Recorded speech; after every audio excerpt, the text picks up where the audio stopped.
Happy San Diego Comic-Con, Kansas! I think we finally made it, Rich. I don't know, Robbie. I need a minute. Take a minute. What a journey, It's Baba. a lot. It's a lot. Holy cats. Ah, Richie. Unbelievable. What a road. What a road it's been, Rich. What a road, Robo. 12 seasons going into old number 13.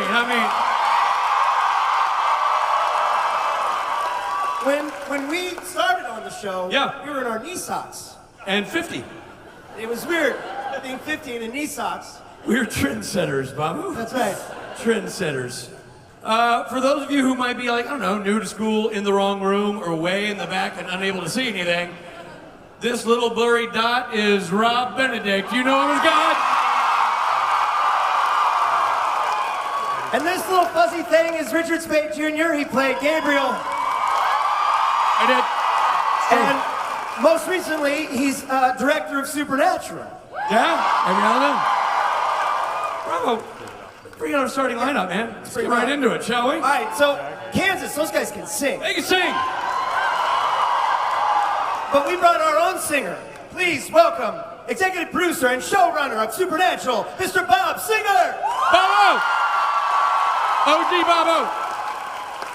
Bob Singer. There he is. The man that, no, Bob, no, we discussed this backstage. Next to him, taking the stage, America's favorite Ackles, Jensen. Jensen Ackles.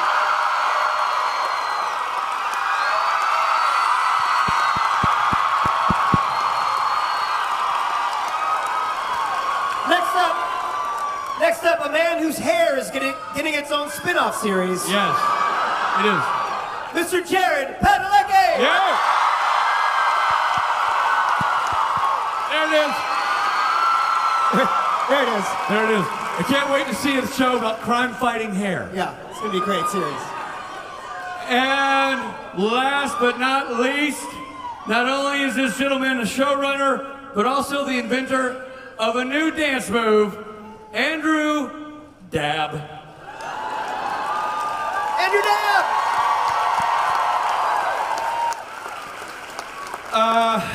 Wow, guys, congratulations on another amazing season.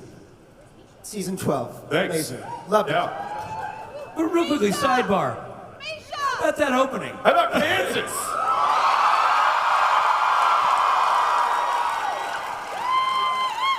So Insane. we had fun moments backstage because these boys obviously wanted to watch the show, so they were trying on masks to see what would hide them.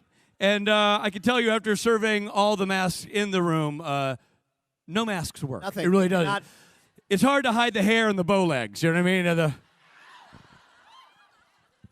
It tells the story. But seriously, I mean, this is a hell of a year. This has been unbelievable season. So much craziness. What were your favorite episodes of this season? 12 and 20. Those are the ones you directed. Yep. Those are what I directed. You got a favorite, Robbo? The other 21. You're a jerk. No, seriously, the finale. I thought the finale was amazing. Yeah. The finale was. How about that finale? Congratulations on surviving in the finale. You're the only two. Yeah, we're the only two. Yeah. It was a bloodbath. Yeah. So yeah, it really was. I mean, Rowena's toast. She's literally toast. Yeah, toast.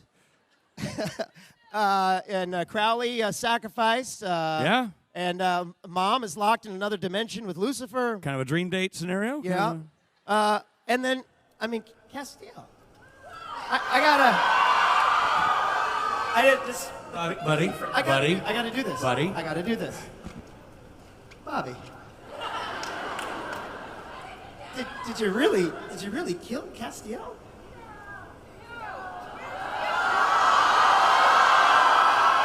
You know, we have said over the course of time, one thing that keeps the show fresh and why we've gone into our 13th season is we say when we write these things that you have to go where the story takes you. And Andrew and myself and the other writers, we thought that perhaps Castiel's time had come. Wait. Frankly, and I think the guys will back me up on this, Misha had become a bit of a prima donna. Wanted to be number one on the call sheet. That's it.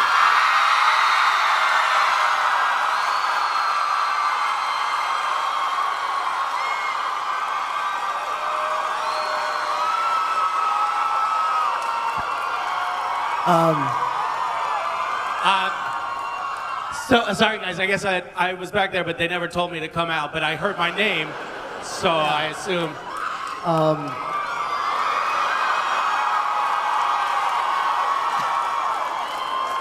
This is awkward. Well, this just got really weird. Yeah. Yeah. You just are you? I mean, you want to stop on? You want to keep crossing and go off? That? Oh no, I'm tired. I'll just rest right here. Oh. Well, now I guess maybe we should just ask him. What's Yeah. it like to not be on the show anymore? Yeah.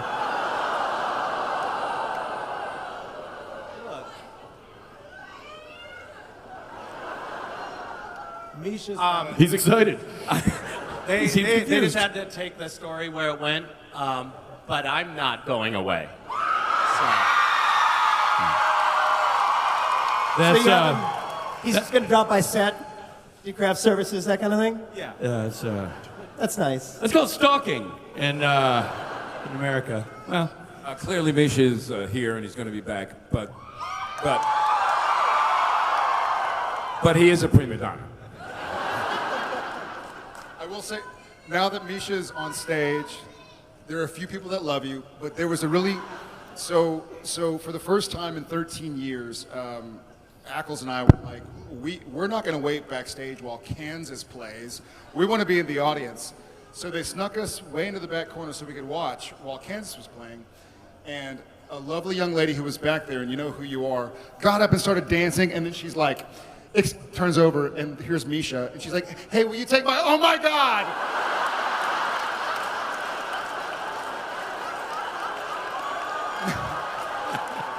Hey, will you take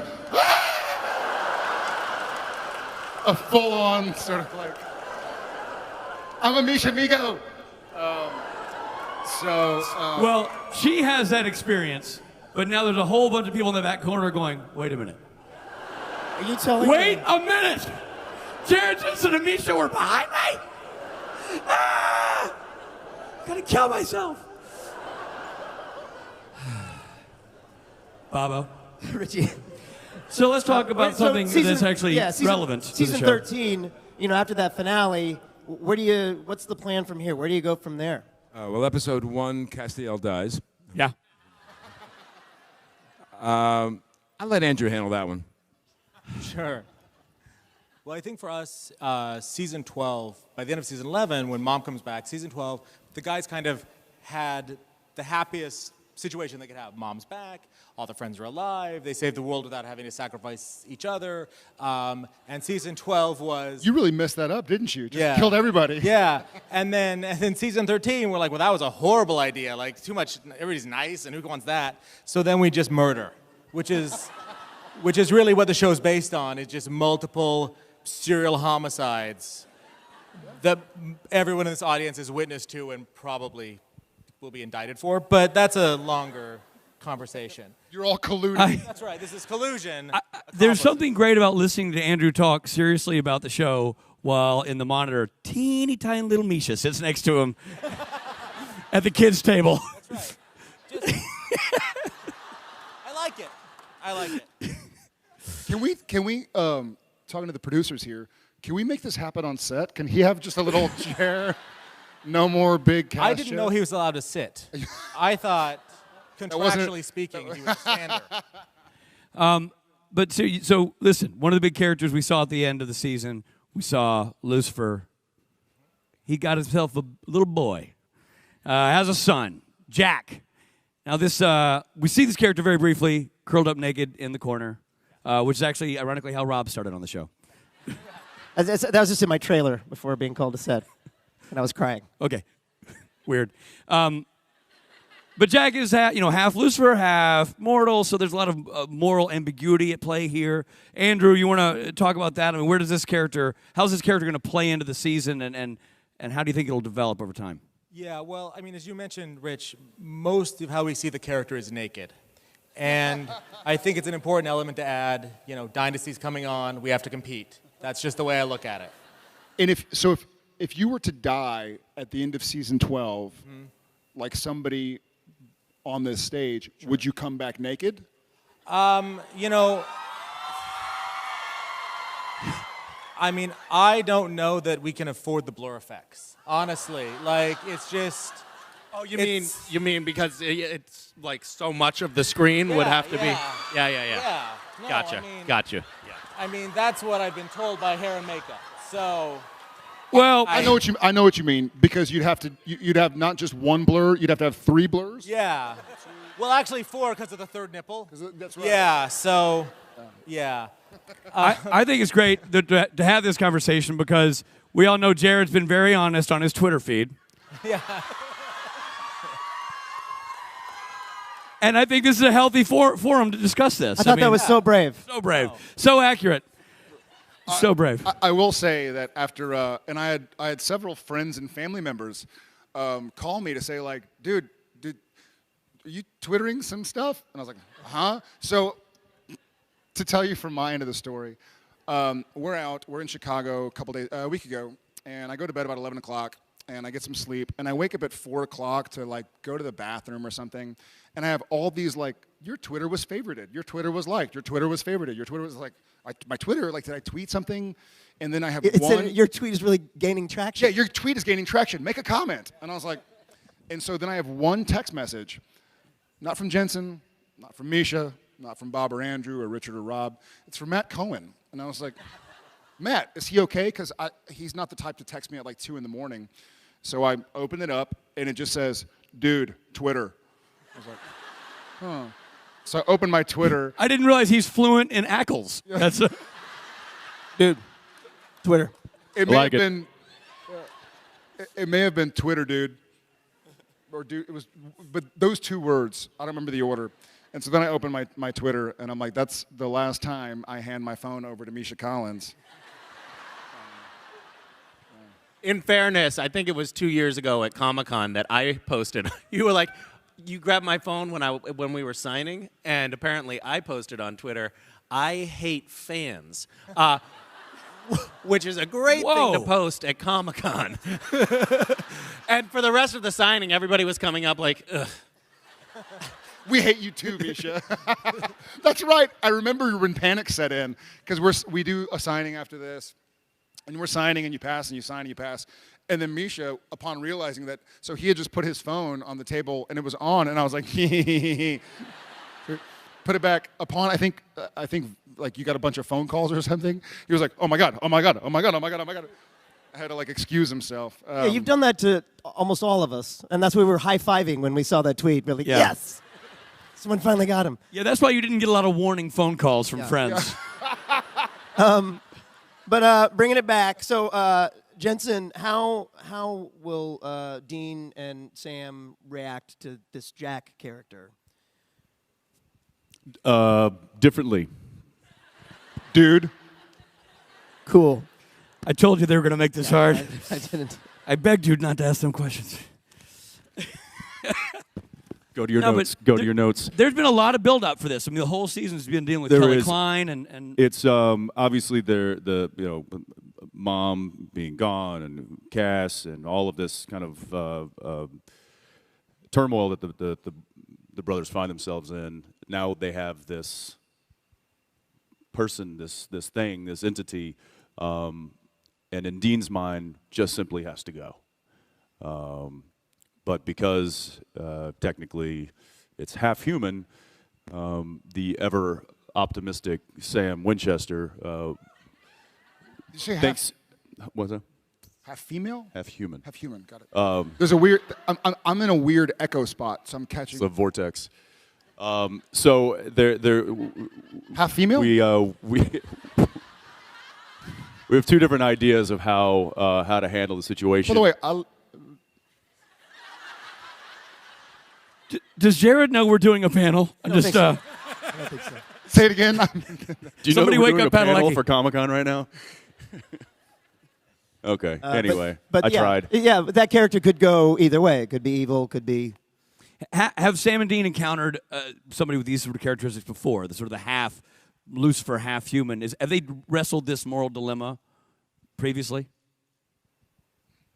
To this degree, it's kind of difficult, right? I'm trying to think of the last time. Well, no, this is the spawn of the devil, so Right. Yeah. Which I don't know why anyone would want to see how that works out. You know what? Let's see how this plays out. What could possibly go wrong? It's a. Dean's a little more practical. I have an idea. Let's shoot it in the Kill. face.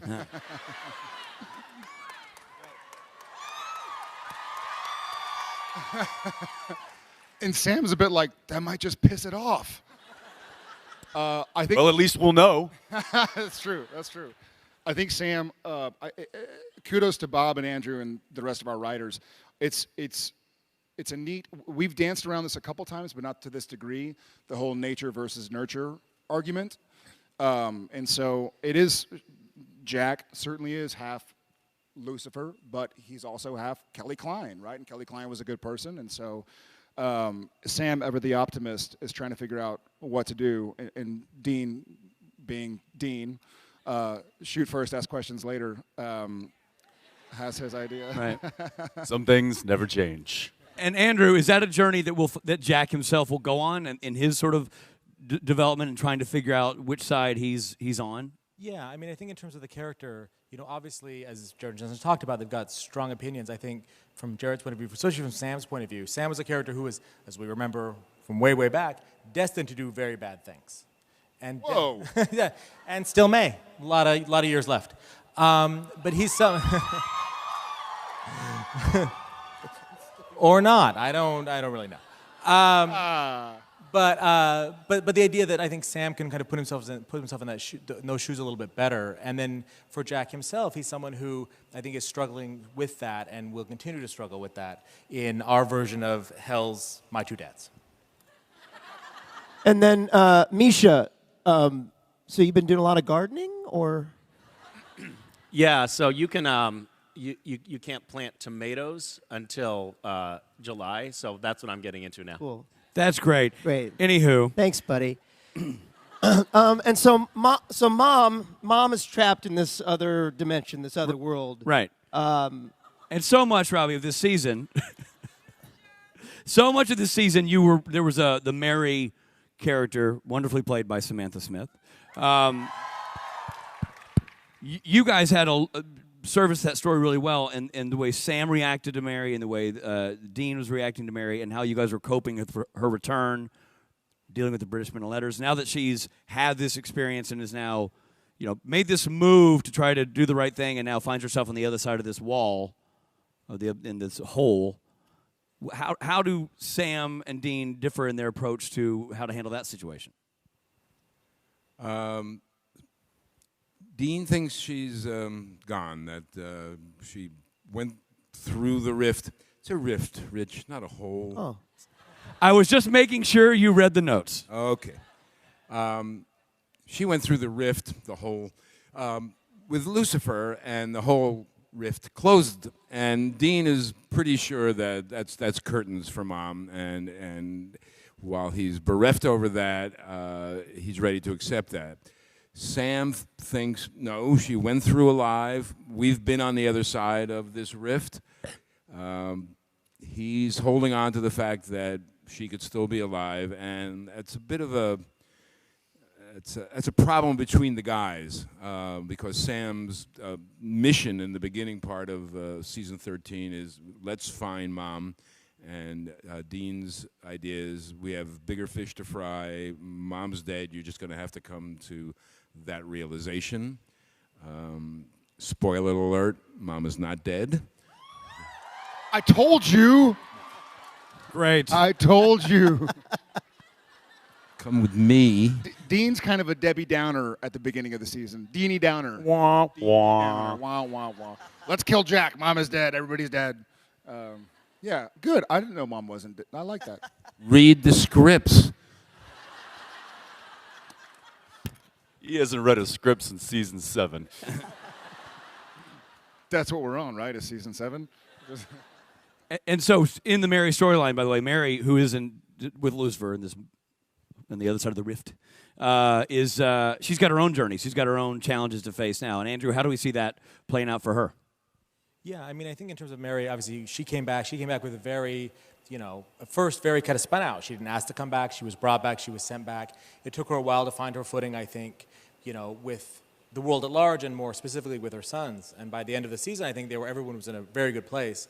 She's been lost. Over on the other side, here she's got someone who, as far as Mary's concerned, she made this sacrifice knowingly. She went through that rift knowingly. Like, I don't know that she is necessarily, that's something she's kind of, I think, comes to terms with. That doesn't mean she's not active. That doesn't mean she doesn't want to make this world a better place, because the world she's gone into is far worse than the world in which our guys live day to day. And then I also think, one of the interesting things about Jack is that, as we know, the only person that's ever opened a rift to this world is Jack. So if Jack is the key to getting back, one, how do you convince him to do that? Can you convince him to do that? And do you want him to do that? Because you're just opening a hole to a world in which has been ravaged by the apocalypse. You hope that door is one way, but maybe it's not. And so I think those are all things everyone's kind of struggling with. Yeah, and I think you brought up a good point that she did it knowingly. So Mary sacrificed herself for the good of the Winchesters. Crowley sacrificed himself for the good of the Winchesters. Did anybody else die in the finale? Not that I'm maybe aware of. Did not sacrifice themselves for somebody else's good? Not that I'm aware of. I'm willing to read recaps, Twitter, if you want to let me know. But no, I mean, a big part of the final episode was you had all these people, and really a lot of part of the season, you had a lot of people who came to, and it was really about how Sam and Dean impacts each other, but also other people. So you saw how they impacted other hunters. You saw how they impacted, Crowley and Rowena and Castiel. And so a lot of what ended up being our last two episodes was a lot of people, Jody Mills, a lot of people stepping up and essentially, helping the Winchesters in the way the Winchesters helped so many people. And that was really important to us, is to build a sense of community, and then because it's supernatural, you tear it all down. But, over the course of the season, that was really what it was about. And then speaking of this apocalyptical? I Apocalyptical? think that's a piece of exercise equipment. I spent 20 minutes on the apocalyptical this morning. Speaking of this apocalyptical world, what happened was, so we saw Bobby, who, Yeah. and what this other world seems to do is it's another alternate reality. So it's Right. Bobby, but it's Bobby living a different life. He doesn't know the boys. Right. So is this world, could that open up for other characters to reappear in the same way? Did you have anybody specific? I mean, there's not like. This sounds more like a pitch than a question. Well, I'm just curious. Does God like? Where does God? Am I coming back, Bob? You are God of the universe, but it's a really big universe. It's possible. It depends how you do here today. Oh, crap. Gabriel? Yeah, I don't think so. Come on. We'll just have to, we'll do our own spin-off, Rich. Fine, Baba. So that world could open it up to bring some other characters back. It like definitely could, yes. Yeah.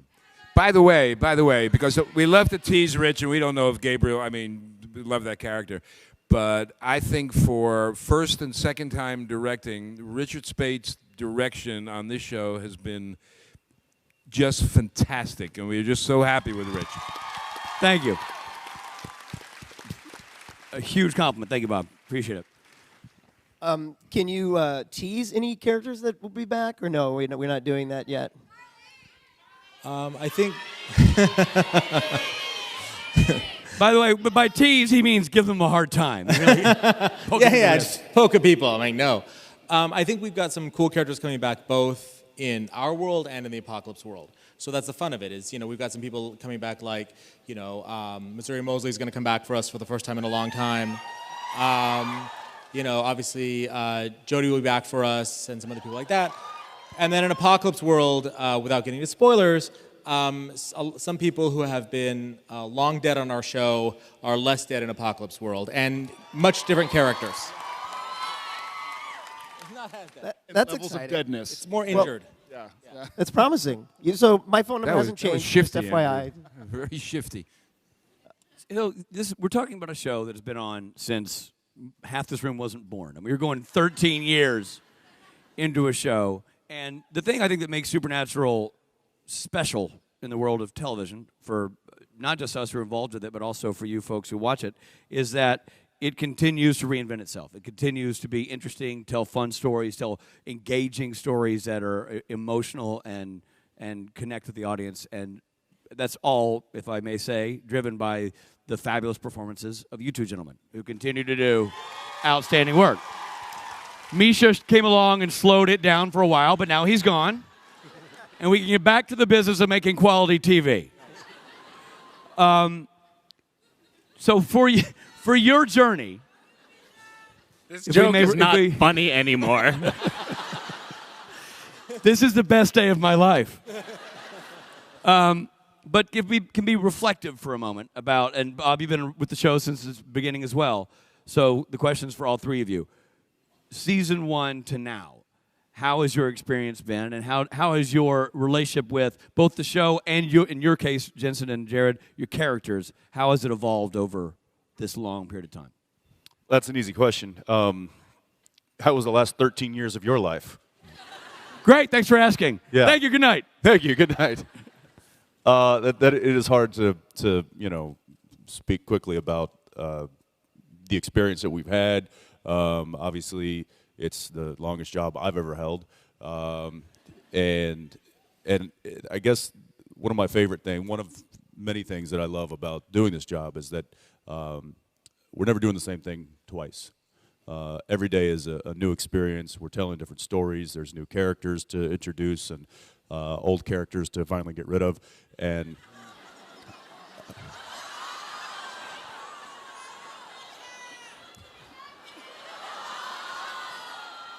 It's that kind of crappy acting that got you fired.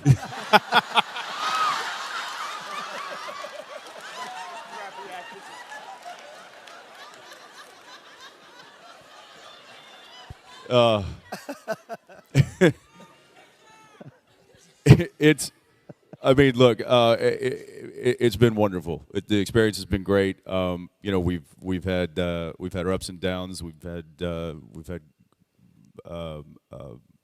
great seasons. We've had maybe not so great seasons. It's an ebb and flow, but I think through it all, it has been wonderful, and I'm very proud to be a part of something that's lasted this long. Yeah, I agree with everything he just said. I think for me also, it was kind of specifically, and it's difficult for me to identify the chicken and the egg. Not that I would even know which came first, anyways. Well, one is a bird, There's some. One is and the other little Twitter doesn't thing. really move. That's right. Got it. That's what it is. Glad to help. No, it's but Jared was a lot. Jared and Sam were sort of similar season 1, in that I was like, man, this is hard work. Like this is difficult to be up in Vancouver. I had no friends. I was living in a hotel room. We didn't know if we had a job for more than 2 months because we hadn't been picked up for a season. We hadn't even really aired yet, so we didn't have this family, which is badass, that we have now to support us. Yeah, and there was nothing. Twitter didn't exist. I don't mean maybe it existed, but it wasn't like, oh, well, I'm getting support from my friends that aren't here. iPhones didn't exist. iPhones, that's right, came out like season 1, right? I know, Jesus. Love you back. So crazy. Gradually, as the show has gone on, both Sam and Jared have realized that this is life. And life is pretty great. It can have its ebbs and flows, to borrow what he was talking about. It's ups and downs.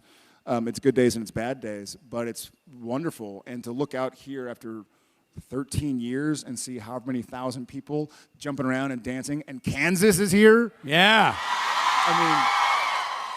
I met my wife on the show. We have 3 kids. Right. She's here somewhere. She's somewhere out there. Same. But it's changed a lot. Stop touching Can I me. add one thing, even though I wasn't there at the beginning? We were talking on, I know I'm new and now I'm gone, but we were talking about this on Friday.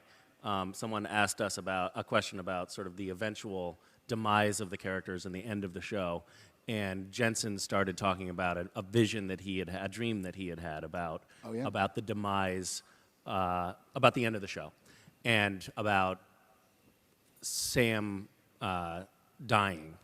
And the amazing thing about it was when he was describing this dream, the three of us kind of got choked up because we all know these characters so well, they're so a part of us that we have actually sort of taken them into our own emotional family, if that makes any sense. They feel real to us. And so the thought of Jensen as Dean losing Sam is actually like heartbreaking, which is kind of amazing. And that could only possibly happen, I think, with a show that's been running for this long. That was what was remarkable when I went back at the end of season 11, and you go up a couple times a year to direct. Like the enthusiasm is all still there. The writing is still 100%. You know, and these two, you guys are doing work that I'm like, wow, it's season 11, 12, 13 of a show. You think people are phoning it in. You're absolutely not phoning in. That's why it's consistently great. Let me just tell one story that I think really crystallizes the relationship that everyone has in this show. I was directing an episode, I can't remember which one. We were going to do a scene with Jared and Jensen. About 30 minutes before we were supposed to shoot the scene, they come to me and they say, I think we should switch parts. I think what's written for Dean is actually should be Sam and vice versa. And I said, really, guys? Now you come to me with this? I think we had already blocked the scene, and they were lighting it. And we went to we're like, hey, I think I should take all of Dean's lines, and Jensen should take all of Sam's lines. You know, changing Dean and because Sam. we were rehearsing it, we were running it, and we were kind of tripping over the dialogue a bit, and we were just like, what? Something's not right. And it was you. You were like, let's try something. And we've never ever done this, and haven't done it since. But he was like, you read all of Sam's lines as Dean, and I'll take all of Dean's lines, read them as Sam. Okay, so we tried it, and it just worked. And we're like, you know, the light bulb went off, and we went over to Bob and said, Bob, hey, what do you think? One of our producer writers to tell him like, hey, you know, we're going to completely change the entire scene and flip the dialogue. And of course, you probably thought it was a joke. Well, no, you had a serious look, but I was going, I don't know. How is this yeah, going to we're work? actors, Bob. We're actors. So we went off into a corner, and they did it, and I heard it, and I said, yeah, that's right. You guys are absolutely right. We had to reblock a little bit, nothing terrible. But the idea, I think, that they're always in the moment like this and thinking about what they do, and also that I think they feel comfortable enough with the producing staff to come up and sort of want to make this honest change, and that we are comfortable enough with the actors to know that this is not about ego or anything else. This is just about making the show better. And the relationship that I think we all have is really special. And getting back to why I'm still here, I think is because these relationships are really dear to me, and I just appreciate every day that I can work on the show. So. That's fantastic. Yeah, I think it's again, I couldn't have said it better. I think it's we obviously, and I think y'all in the audience know this, as much as we tease the short one at the end, and we all truly enjoy each other as people. It's not fake, like, hey, let's go pretend to have a bite to eat so someone takes a picture and it looks like we're friends. We have legitimate friendship aside from working together, but that doesn't always translate onto the page or onto the screen or into the work environment. But I feel like, especially 13 years in, we have a lot of trust with each other. Like, if I feel like I remember a scene in Croatoan, season 2 or 1, and we were doing a scene where Sam had been infected and thought he was going to die, and for whatever reason, it hit Jared too hard, and I was like crying, way too far. It was embarrassing, really. It wasn't. His face was just leaking. But they weren't Sam's tears, and so Bob I didn't realize at the time. I was like, man, I really broke down. Like this is going to be a cool scene because like I was legitimately just crying my eyes out. And Bob came up and just kind of like, I think he's like, hey, everybody, take 5 minutes. Because it had stayed with me. And he kind of came in, he's like, hey, that was a great take. I want you to take a minute and just do it again and just dial it back a little bit, you know, go there. No, but it wasn't like, and it was gentle and kind and honest as a director to go to an actor who just broke down and went like, that you clearly went somewhere and it was touching, but that wasn't Sam. And he was absolutely right. And I was like, got it. And I think that's kind of when I was like, maybe you don't remember, maybe you remember it, but yeah, it was. I trusted him, just like he said. There's trust here. Aside from our personal friendship, there's a lot of I trust that they cared about the show and the characters. They know that Jensen and I cared about Dean and Sam. You know, so. Yeah, the show has become. The show's about family, but the show is a family. It's clear when you see it from the outside, when you visit as an actor, when you visit as a director, from the whole crew. From you guys all the way down the list and in LA, it's a family, and it's a impressive thing to witness. Yeah. Truly is. And the other member of the family, by the way, the fans. So now let's take some, Bobby. I mean, yeah, let's open it up. Let's take questions from the fans. All right, let's do it. Hello. First, I wanted to say, love the show. My question isn't really a question. My daughter has social anxiety, which is why I'm speaking for her. But we just wanted to say thanks both to Jared, well, actually all you guys for all the different, what's the word? Charities. Charities and different, Causes. Causes, thank you. Organizations that you guys have set up for people like me who can't talk, or, her with her social anxiety. But I can see it from her, or through her, how she's grown just from the support that you give, even not knowing her personally. And then one side note, Misha, thank you for the donuts this morning. They were awesome. Nice to meet you. What's your daughter's name? Kaylee. Kaylee, nice to meet you. That's very, very brave of you to stand up in front of thousands of people. Very proud of you. But let's be honest. It's embarrassing to see Misha suck up that hard to the fan base. That's not going to change the outcome. Each donut had, did you look at the wrapper? It said, please, if you take this donut, please tweet to Andrew Dabb to bring me back. It was actually a binding contract. If you take this donut, you have to send him hate mail until I come back. I don't know, did you notice the billboard coming into town? Save Castiel. Thanks, guys. All right. Hi, my name's Emily. I'm a huge fan. I had a question about what was your favorite props, Jensen, Misha, and Jared, like throughout the show. And yeah, I really love you guys. Love you back. Thank you. Favorite props throughout the show? Favorite prop?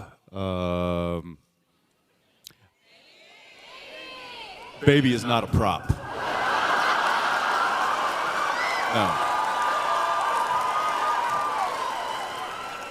No, baby is a part of me.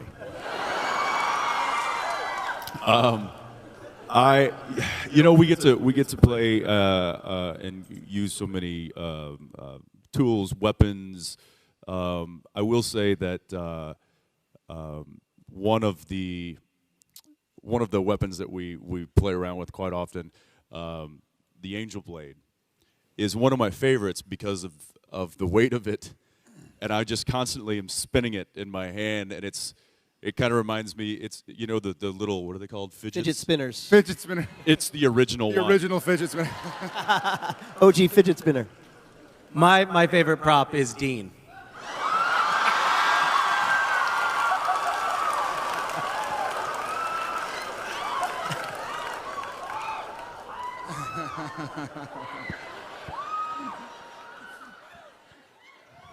And that's why he's no longer with us. I think the hair. He does have he has the best toupee in the business. It truly is. Look at it. I'm gonna say the Demon Blade, the Ruby's Demon Blade, not for obvious reasons.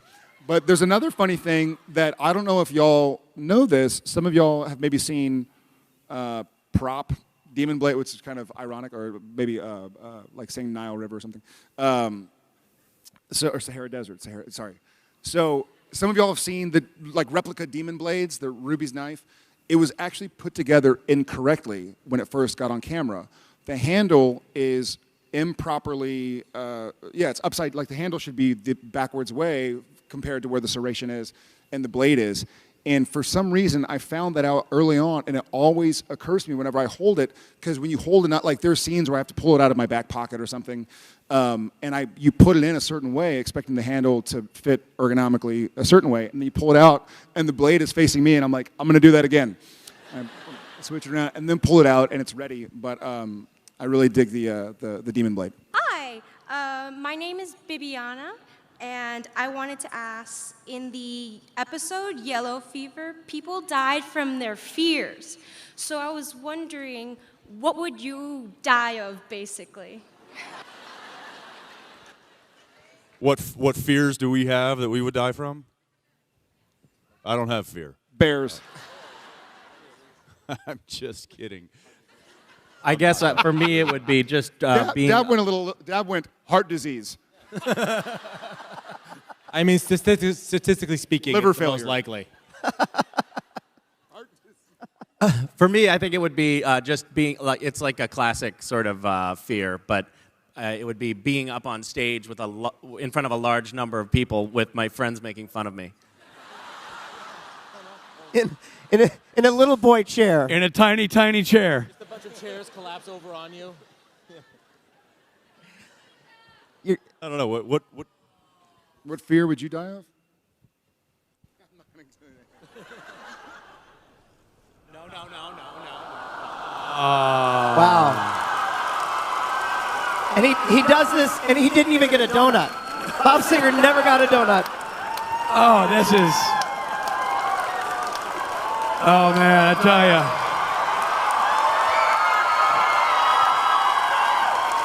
Bob, thank you. Misha, you are so fired by accepting that gesture. By the way, that's all for today, guys. Thanks. You walked right into that. So fear. Where'd you land on Padalecki? Where are you in the fear bit? I don't know. I would say this about 13 years ago. This probably would have killed me. This is not. I mean, we're up here talking and having a good time and making jokes, but it's daunting. I mean, there are a lot of people in this audience, and to get up and try to speak eloquently and not trip over your words or just not trip can be pretty frightening. So I've been able to face that and kind of get over it, and now I'm here, and there isn't much fear. But years ago, that certainly would have been one for me. How about Daddy? I think I'm in love. JJ, like first date, daughter's first date. Right. Yes. Boys in my daughter's life. Yeah, Fear number one. I get that. What is it? What is it? The guns don't kill people. Dads with pretty little girls kill people. All right. Thank you. Yes, ma'am. You. Hi, I am going to be the last question, so I hope it's good. My name is Megan. This is Jensen. Jensen. And this is Baby. Yes. And so Is Baby going to be named Baby? Please name Baby, Baby. possibly How old is Jensen? a year and a half. Nice. Well, Bud, that name served me well. I hope it serves you well. What's his middle name? Michael, Michael. Archangel. But Of course. I have to ask my question. They're yelling at me. Okay, sorry. Question. Which character do you feel would make the most interesting spin-off?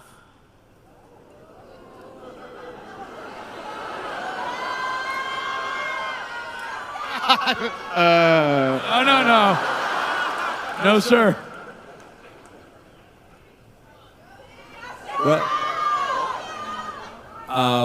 we very much feel that we have some really, really strong female characters in the show.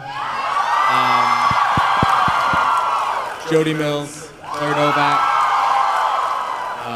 Donna Hanscom, and Alex Jones. And we feel they would make an extremely exciting addition to the Supernatural universe.